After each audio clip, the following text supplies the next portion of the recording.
Hi, I'm Sweet Anita, and a lot of people have been asking a lot of details about my stalker. This has been going on since October last year or so. I've been assaulted, I've been chased, and people have had to restrain my stalker out in public as he wouldn't leave me alone.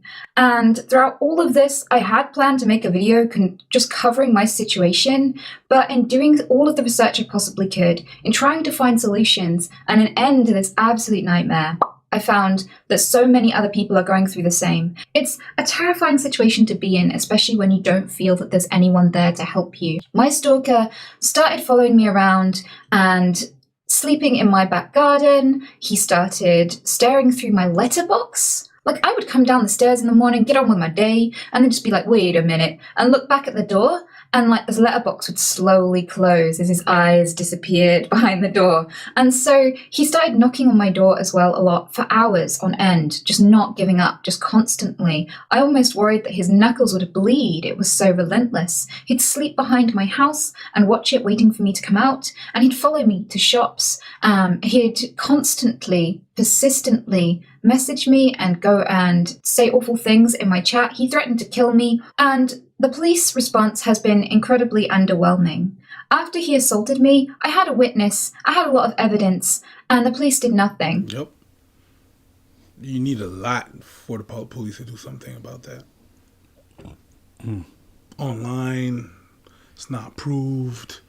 It's not, you have to find out who it is. It's like whenever you get robbed. The police are not going to try and who robbed you.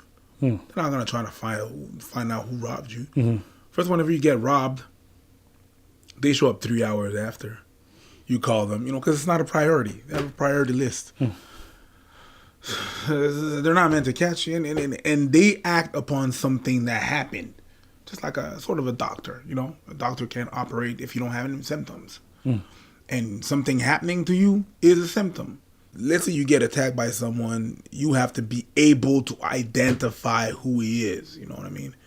100%, or else there's not much we can do about that. It's probably just and then after that they're gonna shame you depending on what you. Oh yeah, but you put this and that online and you put yourself out there. What do you expect? I always have that rhetoric. So yeah. They eventually felt pressured to do something after everyone was kind enough to start atting the police on Twitter and kind of getting upset with the UK police for not acting. There was definitely a lot more done during that time, but it still eventually amounted to nothing changing for me. And a restraining order was so slow to put in place that it didn't prevent him from harassing me over time, and it didn't actually do anything because he continues to harass me and breach it, and nothing's being done about that either. I think what's scary is that he can assault me and get away with it, but also that when they finally went out to pick him up off the street to question him about that incident, he was actually on his way to my house with a knife when they found him. And despite that being incredibly damning, especially when they're already picking him up over a separate assault incident, they still released him a 3-minute walk away from my house. This man was crazy. He came to visit for 2 weeks and ended up moving down the street from me. He didn't stop obsessing, and he constantly denied everything that he was doing as he did it. He found ways to join my games while I was gaming with my friends and constantly beg me to go into a private VC with him. And no matter how much I refused, he'd constantly beg. And it escalated from there. He started putting my details in chat and trying to encourage other people to stalk me, doxing my home, my street, my address. He started trying to release things about me that were incredibly private, including medical conditions and things like that. And he made awful threats and awful comments constantly, some of which I shared on Twitter. And when I reported to the police that he was about to turn up at my house, he threatened to kill me on stream. He said, I'll be there in 15 minutes. And they didn't turn up for 30 minutes. And even then, they didn't actually turn up. What they did was ring me back after 30 minutes to explain why they weren't going to do anything to help me. You still alive? Yeah? All right. This is what we're not going to do. So Yep. oh, my God. Oh, I'm sorry. I'm just having flashbacks and shit. And I found out quite a lot of really terrible things during that time. They were actually blaming Twitch at the time for not giving them details about the accounts used. But the thing about that is that all they had to do was request that information, and they weren't doing it. And when I asked them to request that information formally and go through the correct channels, they told me directly it was not in the public interest to waste funding pursuing it because it would take too much time and effort. I later found out that the time and effort is to write a one-page subpoena for the identity and information, which they weren't willing to do and was not as costly or time costly as they were claiming it was. So I faced a lot of barriers in trying to get a conviction. And eventually, even though it took a lot of fighting, I got there in the end. And I got a restraining order. But he breaches it constantly, includes no contact, and he definitely breaches that very regularly, making death threats. And also, it seems as though I'm quite concerned. I haven't released this until today, but he threatened to kill my mom and my animals, and just a couple of days after somebody broke into my mom's house, which has obviously left her incredibly scared and traumatized, and we're not entirely sure what to do about that, seeing as the police seem to be completely inactive and uninterested in the case. I am not the only one who's facing this disinterest and this lack of investment in solving and, prosecuting this. I know what it's like to have somebody invade your personal space and then you have no peace of mind afterwards. It's hard to feel comfortable in your own home when someone has come in and you don't know for what, you don't know why, you don't know when, but they were there. You know if they're going to come back. Exactly. So then you start to be a little bit more tense, and what was once a home is now unknown territory because you can't really define it. And that's a frightening thing. Especially when you got all the stresses of the world and all the stuff that exists, to not be able to feel safe in the one place you should be able to feel safe, which is your own home. Someone's robbing you of something extremely important. Many of the other streamers, you're about to see all this. I interviewed loads of other streamers about this, and they are saying exactly the same thing. They all live in different places around the world, and they're facing exactly the same inaction from the police.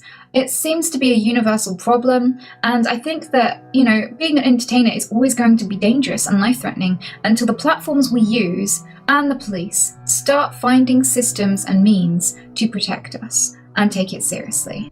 Stalking at best can be psychologically damaging, but at worst, it can be fatal. And Bianca Devins was just 17 years old when she paid the price for being an entertainer and being on the internet. In our current state, we don't have enough things in place to protect people online. And Bianca Devins made contact with one of her viewers on Discord and arranged to meet up with him.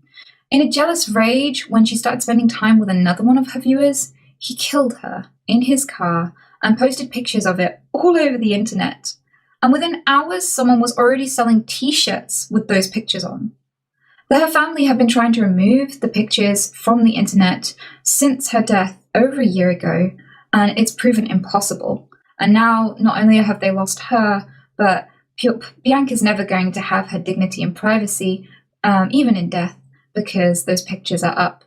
It's tragic. It's an absolutely tragic loss of life, and it could be avoided if we had more safety things in place, if we had more things in place to protect those who provide content online. Gwyneth Paltrow was pursued for 17 years by an absolutely insane stalker. She was fearing for her life and fearing for her children's lives, and she went to court with an abundance of evidence of persistent harassment and still didn't secure a conviction. And it's terrifying to think of cases like Mayu Tomita, who is in Japan, and she reported her stalker a month before he stabbed her 60 times. Viewers are able to find us very easily, and it's terrifying that there's nothing we can do, and that even when we warn the police that something bad might happen to us, they still do nothing until it's too late. One of the things that I find really challenging about all of this, and speaking up about it too, is that so many people want to blame me. They say, if you learn martial arts, if you move house, if you get a dog, if you get a gun, then everything will be okay and you will be safer. If you learn martial arts, at the end of the day, she's still a 5'2" woman. Like, what is y'all talking about? And irrespective of what she is, if someone's trying to attack you and you don't know when they're going to attack, if they have a weapon and they have the element of surprise, you're still toast. Like, what kind of rhetoric is this? Yay, if someone's out there trying to get you, every man for himself, do what you gotta do. Get a gun.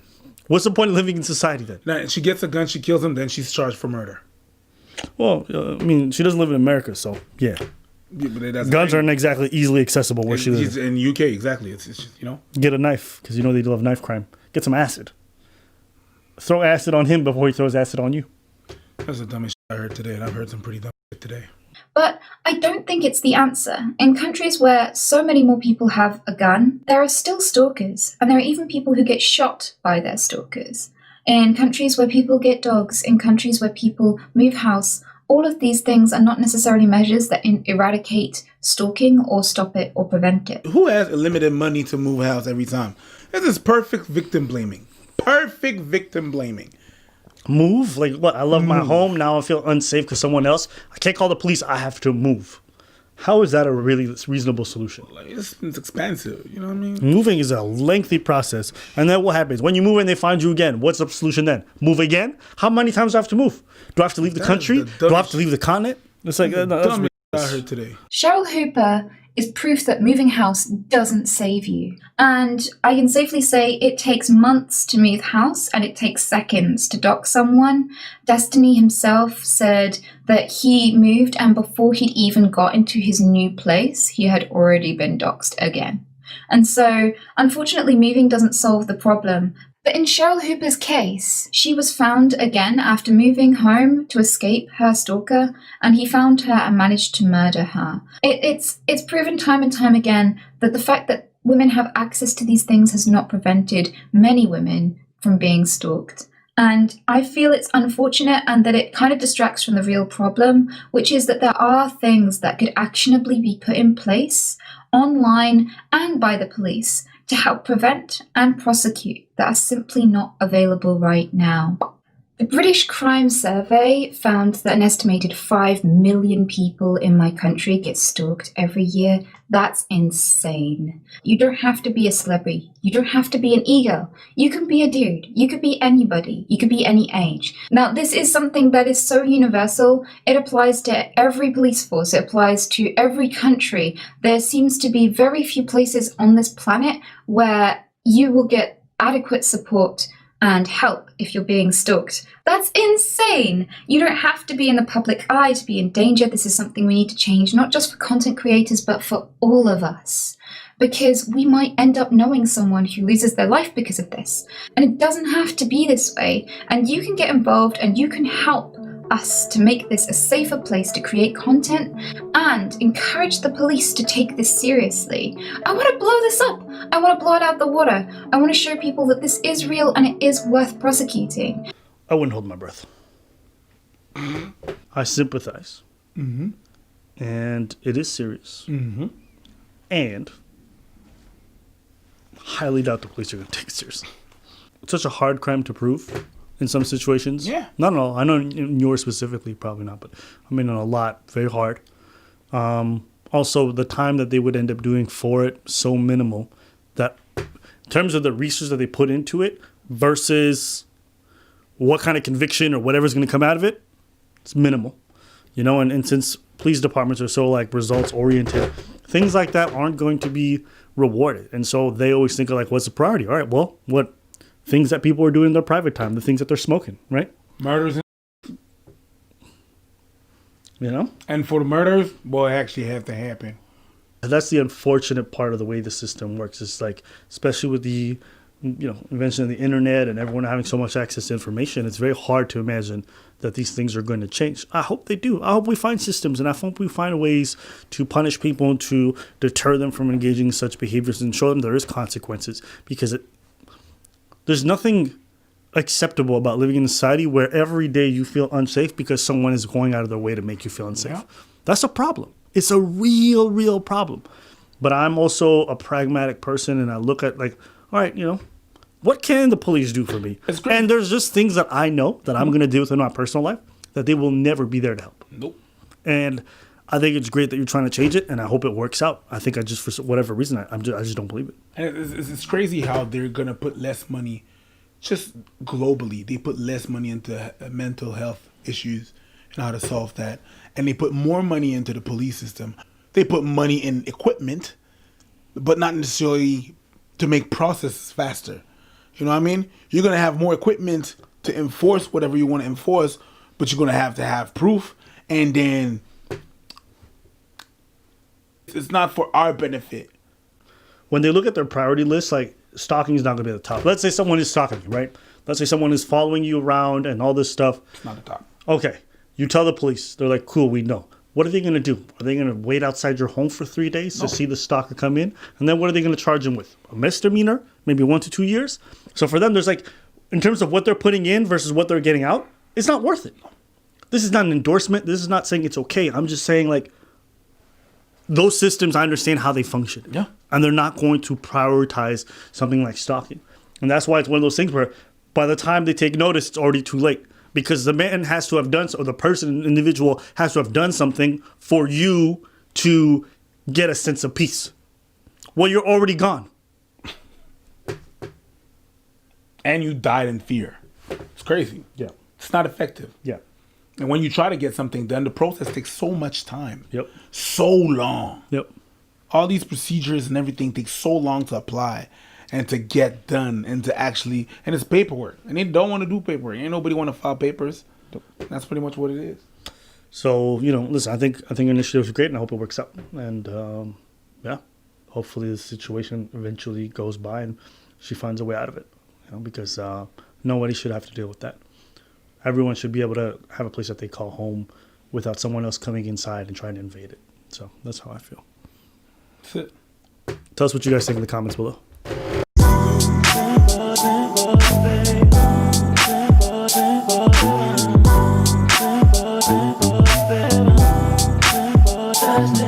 Too much, you can't give up.